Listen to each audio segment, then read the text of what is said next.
Wow, animation memes are really having a comeback.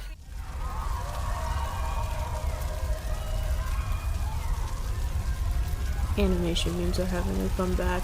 Hello, my name is Emma, and I, like many nowadays, grew up with a very dangerous, unrestricted internet access.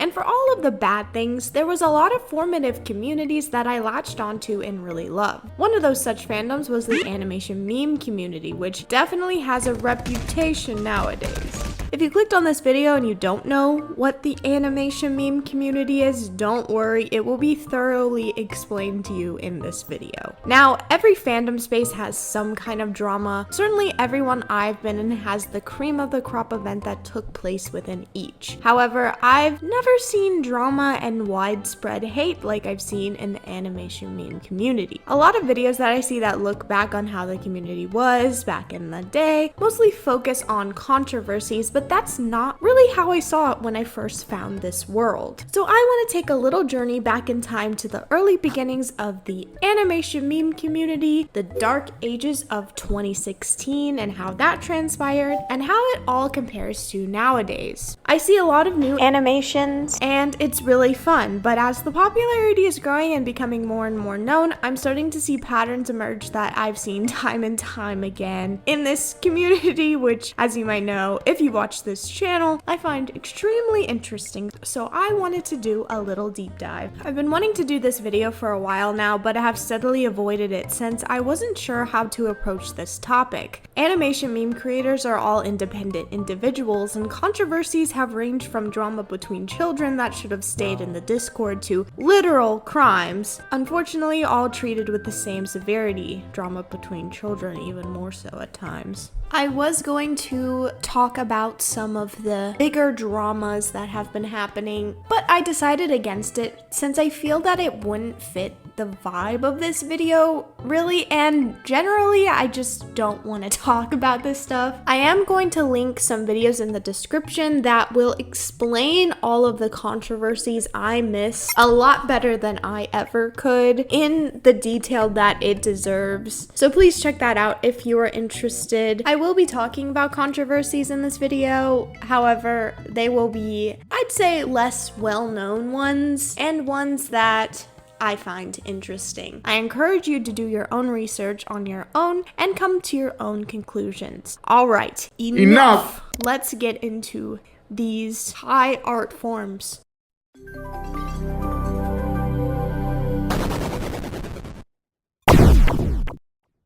Animation memes are usually defined as short animations of a character, usually the artist's OCs. Most commonly, it's some kind of dancing to music, but they can be any animation over any audio. The memes are meant to be mimicked by other creators with their own OCs or other characters from a preferred franchise. The first animation memes are widely agreed to have formed online within Japanese spaces in the 2000s, mostly on the site Nico Nico Douga, which was a semi-popular video sharing site for anime and Vocaloid content. The videos were scattered amongst fandoms, but it seems they have latched onto the furry community, as most early animation memes were brightly colored animals, mostly wolves or dog-like characters. Some people get confused by the term animation meme since meme nowadays generally means funny, haha, but most animation memes aren't humorous. Back in the 2000s, the term meme had a different meaning. They didn't have to be funny, it generally just meant copying something on the internet, and that was a meme. I watched a great video by the creator Void Queen, who is one of the first animation meme creators on YouTube. Void Queen said that the term animation was probably added to the subcategory of memes to differentiate it from other posts that didn't have anything to do with animations. This is a great video, you should really check it out. It helped me a lot in the early days since I wasn't aware of this community very early on. The community widely moved to YouTube or reposted their content from Nico Nico Douga, and that was where a lot of the archive starts today. Now you might be wondering, who did the first animation meme? And that question might be almost impossible to answer, as as one's definition of animation meme can differentiate from person to person, especially in the early days when it wasn't concretely defined. And most of this stuff has been lost to time, unfortunately. Void Queen claims that the earliest animation meme they can find on YouTube is titled The Lushy Dance in 2008 by the creator named Lushy. Most early animation memes are widely uncredited since the main way you would credit someone on YouTube was YouTube's responses, which was a feature that could allow you to respond to another creator's video with your own. And in your video's description, it would link to the original automatically. But when this feature was removed from YouTube in 2013, this left all of the links to the originals defunct. This is very unfortunate because it makes pretty much all early animation memes very hard to track down unless they are extremely popular ones.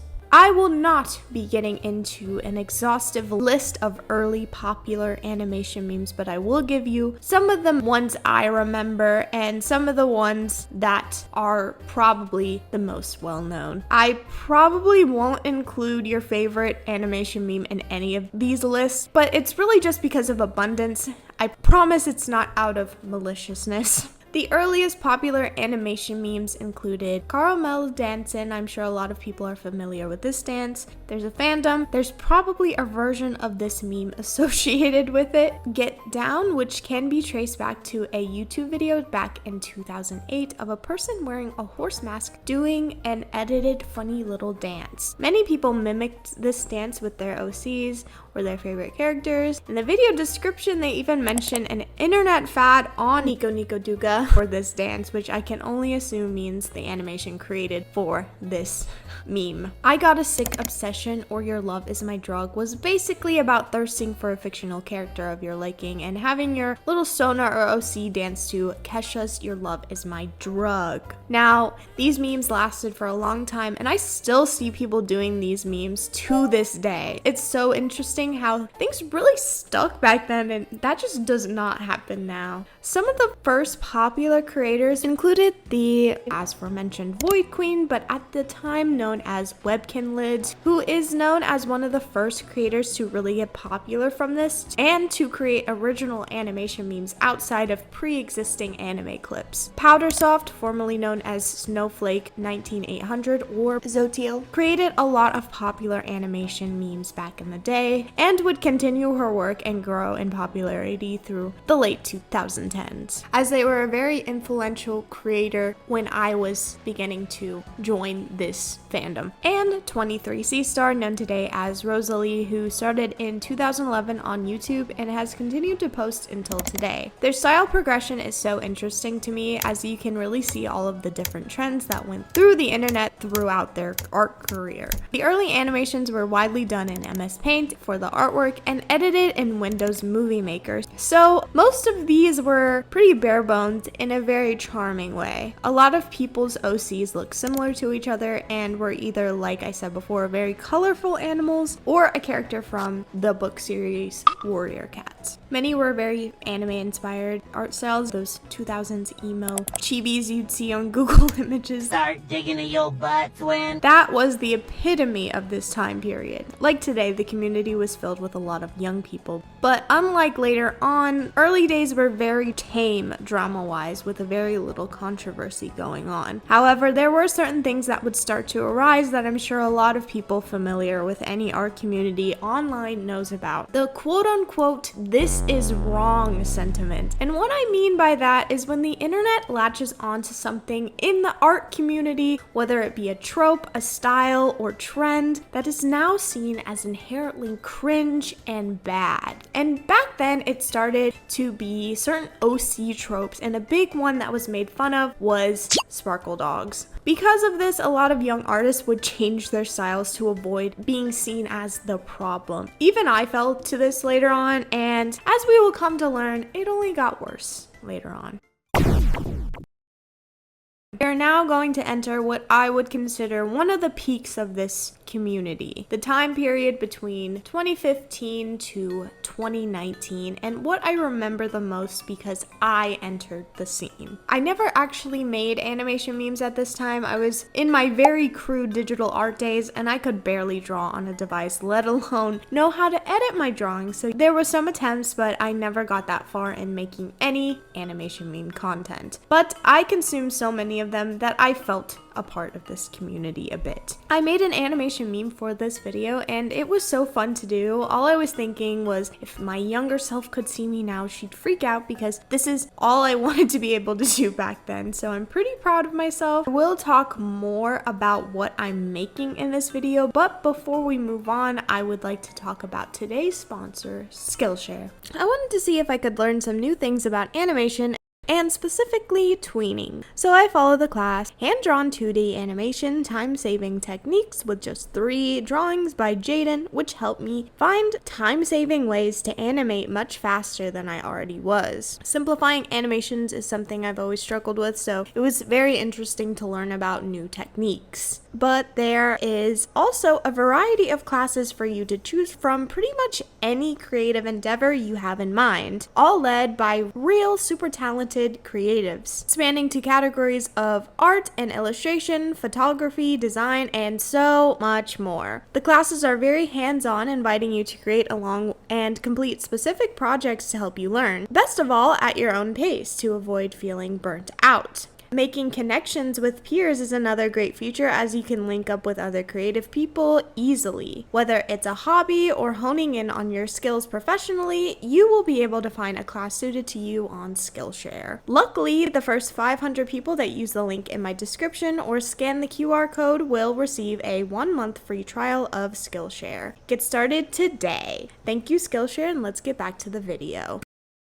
As I said, this era was very big as it introduced a lot of names people are familiar with today and the figureheads of what the community is. Creators such as Scotch, who had the iconic dancing goat OC, usually in his underwear. Don't know what that was about, but very good animations regardless. Sugar, who began doing a lot of Five Nights at Freddy's animations at first, but later moved on to more animation spaces like the multi-animator project community or map creators. She's probably the most well known for her Ugandan Knuckles animation back in 2018. One of my favorites at the time was Sonic 99 Ray, who again started to get big popularity doing Five Nights at Freddy's animations, but later on moved to more OC work. Ariat, who is most known for their OC with the Galaxy print sweatshirt, very iconic. Darlin QQ or Chinjuretta did a lot of animations and stuck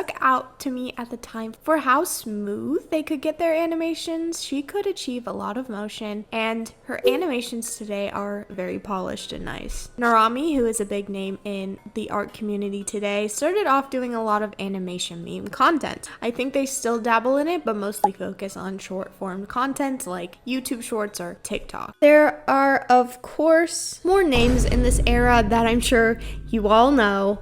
I know. I don't want to discuss them in this video, as I said, just not the focus. So moving on. We also saw less goofy memes at this time. There was definitely a handful of goofier, lighthearted memes. However, the majority were more dramatic and angst-filled compared to the lighthearted, silly, colorful animals dance. Editing Emma here. I don't know why I said this. I, for some reason, completely forgot about edgy transformations of your OC's dark side and how dark some of these animation memes could get. I think this was because of the creepypasta craze and generally just how dark and weird the internet could be around this time, with a lot of viral, creepy gothic videos coming to surface. I think I just had an image of how this community was back then, and then I started looking into other videos and I went, oh yeah, I forgot how cool it was to be edgy back then. Whoops. Okay, back to the video. A lot of the songs will also sound very similar to each other. Majority were electronic music, mostly remixes to popular songs at the time. There are so many animation memes from this era that are iconic. It's hard to name them all, but I will give you a tiny list of some of the ones I love the most. There was a Boba Date by Little Ruby Roo, who was another very influential creator. They have these really cute OCs that were a couple. I'm pretty sure they were Splatoon OCs later turned into their own characters, but regardless, this one is Chef's Kiss. I loved it back then and I love it now. Hot Milk by Weenie Fang. This one was a big catalyst for edgy OCs. Your OC is normal, they're happy, and then bam, angst. So good. Pop Culture by Animated Machine. Another one that is very angsty and could show off your OC's power if they had any. A lot of these were known to be very edgy. I Do Love You by Tiger's Tree 11. The character is fine. The character is not fine, and that encapsulates this banger. Pudgy and My Booty. This one was very silly, funny, random. I love this one, and the song is so catchy.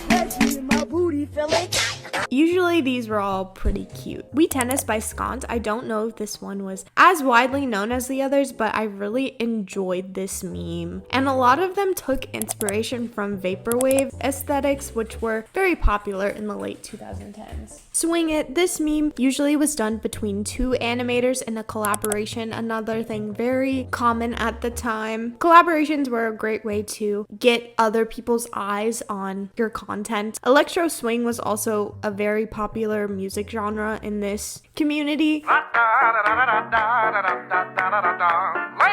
I know I loved it, and again, there was so many more, but I feel I've already gone on way too long. I'd say the community started a big shift in visual direction around 2015, and I think that was in part due to the influence of Tumblr. Animations were becoming much more polished and videos were being edited very well. I think this was also because of a shift in what people commonly use to animate, like Adobe and Adobe Editor. We also shifted from very bright rainbow and colorful excess to a more desaturated pastel soft look. And this wasn't to say that everyone adopted the style, this was just what trended the most around this time. It was extremely rare to see someone animate animation memes with anything other than anthropomorphic characters or animal OCs. I bring this up because nowadays it's almost entirely humanoid character designs, when back then it was almost exclusively furries. I'm sure there's a reason for this. I'm unable to find a definitive one myself, but one of my guesses is that it's just easier to simplify an animal-like character, and most of these people probably just enjoyed to draw furries more than humans. Sometimes it's just as simple as that. And of course,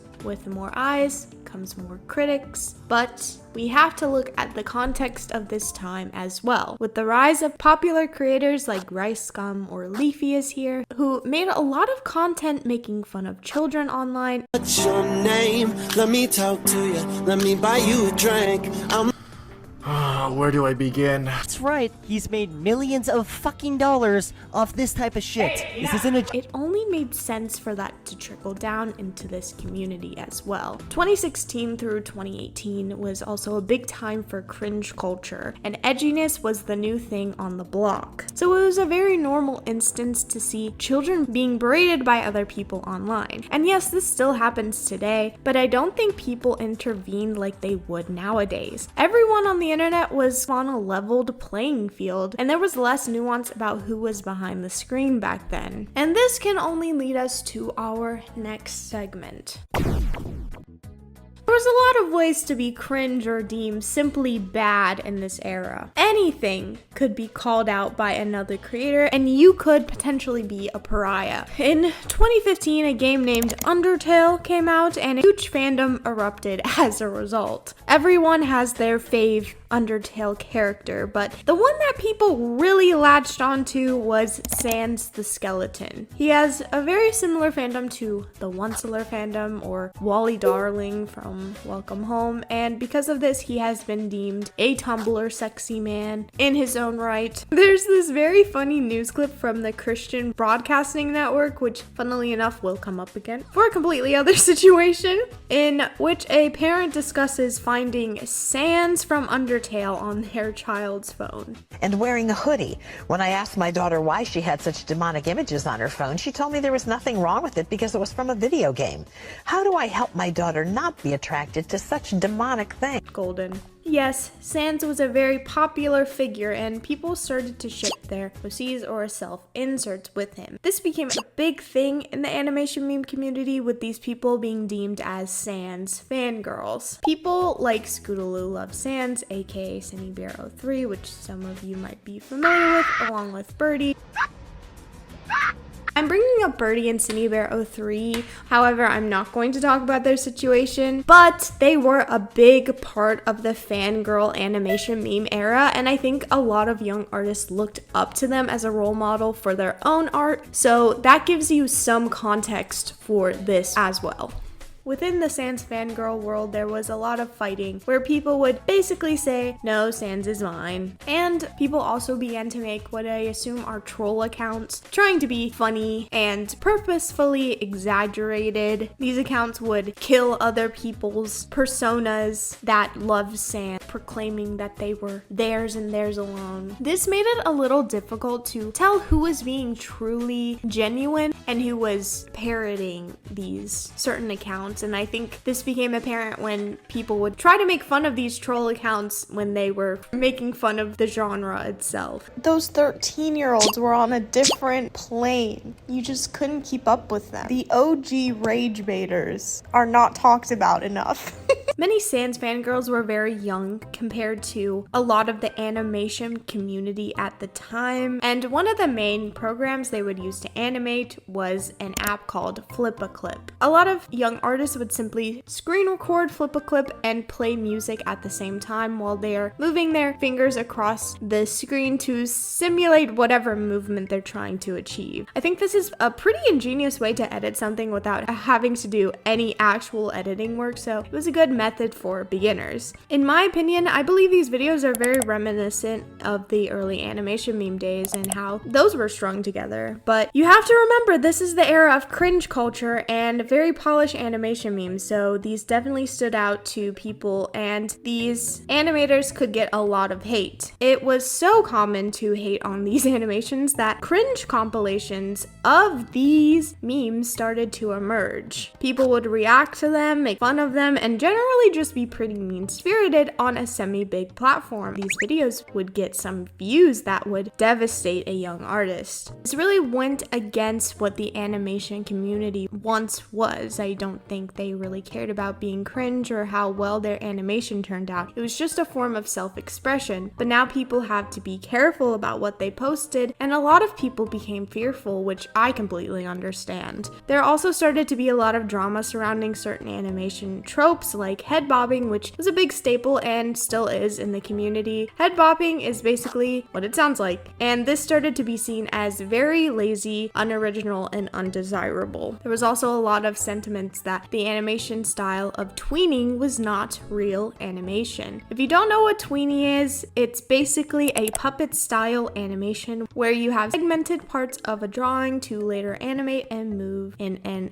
editing software, and that's what I'm doing for this video in my animation meme. It's a very common animation style for TV shows, but it was really looked down upon in the animation community in favor of quote-unquote real frame-by-frame animation. I think that both are challenging in their own right. I mostly stick with tweening, but there was a point in time when this wouldn't really fly. And again, tweening was seen as very lazy. Being too edgy was also seen as very cringe. This meant having any kind of gore, a character that is mentally on the edge, but this kind of thing is also very associated with children. Many people pointed out that this was very wrong or not appropriate, which they are right. However, whenever they would call out certain creators for this kind of behavior, it was never really done in the right way and really prioritized putting all the blame on the animator in question, when I think that's a little unfair. During this time, we really started to see the rise of very suggestive animation memes memes too. And yes, this is somewhat concerning, as I've mentioned 1 million times before. This community is young, so I think creators do and did have a responsibility in what they create and post to their audience.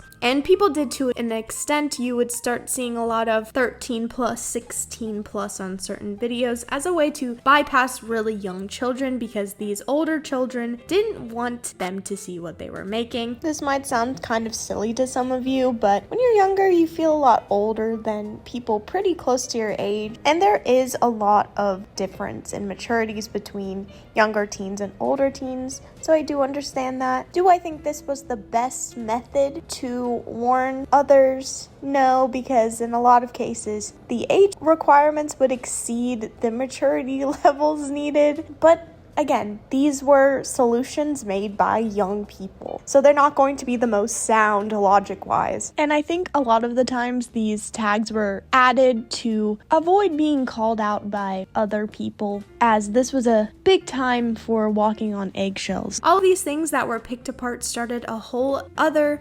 subgenre of the art community, and this was called the rant community. Anyone could make a rant video, and it usually followed some kind of controversy a certain creator went through. Unfortunately, I can't find pretty much any of these anymore. One popular creator who made a lot of rant content was Named Stories, and they have pretty much 0 re-uploads, so I can't really reference too much, but from what I can find, they had some pretty egregious takes that proved to be really harmful onto very impressionable minds. A lot of their videos rely on a foundation of editing. This is kind of an issue for me because I'd really love to see more videos with minor editing, but mostly raw talent. What? Rant videos weren't very focused on actually making valid critiques, and more so just expressing a single person's opinions, though these opinions would be presented as the single correct way of thinking, and they would often start a movement against a certain artist that was being called out, when most of these thoughts were very subjective. So yeah, this one movement keeps going for an entire minute with no change whatsoever. For what it's worth, the drawing is okay. I don't get why this has to go on for this long. If they cut it off after 20 seconds, it wouldn't change much, except maybe waste less of my time. And not morally questionable in the slightest. It's so strange because I can barely find one rant video anymore when there used to be 1 million, but that's probably for a good reason. I've mentioned controversies in this section, but I haven't really pointed out specific ones, as you may have noticed, and that is because majority of drama in this community is either baseless or not worth the time that a lot of creators spent on it. As I said before, these rant videos would come up about things that should have stayed within friend groups to work out, and yet you would see dozens of videos calling out certain creators that were usually tweens and young teens. These rant videos could spread a lot of misinformation or just completely spread a narrative that should be presented as, again, just an opinion and not something to stand up against. I'm not saying that any fault they had at the time were completely fine. I'm just saying you shouldn't be publicly ripped apart for making a mistake when you are this young. And this leads us to our next topic. This part of the video may be triggering for some of you, so please be warned and tread lightly. I will put timestamps as to where to skip to so you can pass certain parts. By the way, do not harass anyone, and I in no way want to sway your opinion, so again, please do your own research. Lupus Vulpus was a very popular animator. She had a lot of iconic animation memes like waiting by the phone. I remember being in awe about how smooth this animation was. She also created the pilot episode for an animated show called Audience, which was a very ambitious project for how old these two creators were at the time. I believe they were still 15 when they began, and it is extremely well made, though it never got picked up afterward. efforts. Lupus Vulpus later got called out sometime in 2020 for refusing to do commissions including LGBTQ symbols, sourcing their religion as the reason to why. This made a lot of people mad, obviously, and they made a poorly received follow-up video regarding the situation. It's strange because in the past they used to make OC adopts with the LGBTQ flags as a theme, but they are currently against it. The real kicker with this situation was Lupus Vulpus' decision to take this controversy to the news, where they gave her a spot explaining her situation and how she's being harassed because of her choices. And you might be wondering, what news would broadcast something like this? And that would be the Christian Broadcasting Network. I told you it would come up again. Known for her eye-popping animal characters and more than 200,000 YouTube followers. Her business proved so successful that she's been able to pay for college with her earnings. So far, it's provided for tuition, room and board at Regent University for the first year and a half. I know that it's just the Lord, and he's just blessed it so much. I've seen a lot of internet drama, but I've rarely seen it hit any kind of news cycle, so this was very interesting. And people mostly found Lupus Vulpus' choices to be very hypocritical, as the furry community is an extremely accepting and usually safe space for LGBTQ people. They're furries. Come on. Lupus has taken her channel down, though there are a bunch of re-uploads, and I believe they still do commission work on the side, though pretty underground. Powdersoft, who I mentioned before, had also got into a little bit of hot water from her fans, though the reason is a bit odd in my opinion. Back when I feel their content was at their most popular, Powdersoft began to get annoyed with people copying every single one of her videos, even when they weren't specified as animation memes. This started with their Dance With Me video, which did become a pretty big meme at the time. I remember seeing people post this pretty fast after she made this animation, and then when she commented about not liking it when people copied this, they all disappeared pretty fast.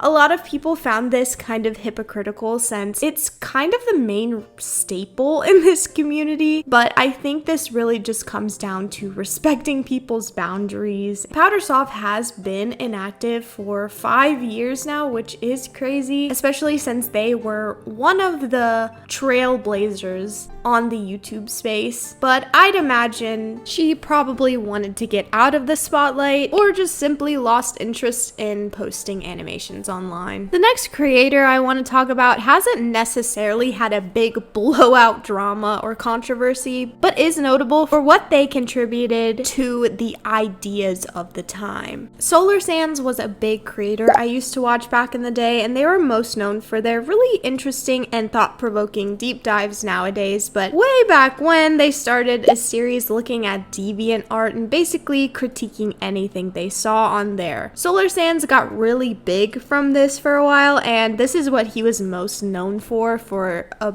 big bulk of his career. I would say some of these videos haven't aged the best, and they were a bit questionable. The main thing about this fan character is that it's kind of generic. The design isn't really memorable, and they just seem like they would be an extra distraction in the game. The design is okay. It looks like your average simplified. In doing this video and looking into Solar Sands again, I have uncovered a world that I've forgotten about, and it is the commentary creators that would specifically commentate and critique animation memes on the regular. And I'm going to go on a little spiel about them within this Solar Sands commentary as well, because man, were they toxic, and way more toxic than I remember them to be. It looks very amateurish, I suppose. Yeah. One thing that I've noticed is like what's the deal with this face right here? Why is like the sides of the face going up and down like that? That doesn't make any sense. No one's face moves like that. Fucked up. And what the hell? What's the deal with these hearts coming out of the mouth? What's the point? I don't understand. I think it's too deep for you. I don't think you get the clever symbolism. And make your own fucking backgrounds, you douchebag. Like, the people posting these videos or art didn't ask to be perceived in this way, and to take their fun little drawing that they posted on the internet and pick it apart like this on a platform of their size was very reckless in my opinion, but this is all in the past, of course. And I know when you put something out into the world, it is technically no longer yours. But most of these people didn't even have a following. They were just small little creators on the internet, and they get pushed on a big platform pretty negatively, so I imagine this had some effects on some young artists at the time. Solar Sands was a very big contributor into, again, the "this is wrong" sentiment in artwork. He would give a lot of his opinions in these videos, and these opinions were often internalized by a lot of artists, including myself. Any other type of shading would look better than this one. Hatching, cell shading, I don't care. Well, actually, I guess this is some sort of attempt at soft shading gone horribly wrong. This type of shading has a signature blurry and cloudy look to it. To me, this just looks really ugly and chaotic. No! I'm not saying he's completely at fault for this, it kind of just is what it is, and again, at the time, many statements made were very, this is how it is. And when you're young, it's a little difficult to try and see nuances in statements so black and white. And I am in no way trying to call out this content creator. He's fine, he's making good content now. It doesn't matter. I just thought it was very interesting to bring up because I view that content very differently today. The last controversy I want to talk about is the 2021 animation meme era. I watched a great video by Alexi R. Sweb who filled in a lot of gaps for me that I was missing since I wasn't as in tune with this community during the pandemic times. I definitely saw stuff, I just didn't really know what was going on. I was one of those people that refused to download TikTok for a long time because I was different. I wasn't like the other girls. Oh my god. I hate myself sometimes. So I think this stuff might have missed me. Alexi explained in their video that in 2021, a lot of people started hating on certain animation meme tropes. Here we go again. Because they were quote-unquote unoriginal or quote-unquote trying too hard to be aesthetic. This started with the blood pop meme, and for some reason all of these got extremely hated on. This really just reminded me of what I saw time and time again in the past. I think a lot of people got upset with these two because they were seen as so unoriginal, and the people who were doing original work were not being pushed by the algorithm, which I completely get. However, it's not something you can blame a creator for. It just is what it is. What stuck out to me the most was that people were extremely nostalgic for 2016 memes because they were fun and original, which is so funny to me because people were saying the exact same thing about these memes back then, except they were complaining about the head bops and edginess and literally everything under the sun. It's just one of those things. But that's not to say everyone had a terrible experience or anything. It's just very interesting to see things get criticized and then later romanticized over and over again. But hey, it's the cycles that move the internet. This video was very informative to me too because I've been seeing animation memes of recent and I just thought it's been really tame in comparison, but the history book on the shelf is always repeating itself. Thank you, ABBA. If you guys remember anything weird or some weird things that you ingrained in your mind from this community, whether it be Rant or the meme community or just cringe culture as a whole, please let me know. I'd love to know all of your thoughts. The animation meme community continued through the 2020s, though it died down a lot in regards of controversies. In my opinion, there has been some notable controversies in the past, though they haven't really blown up to the degree that they used to.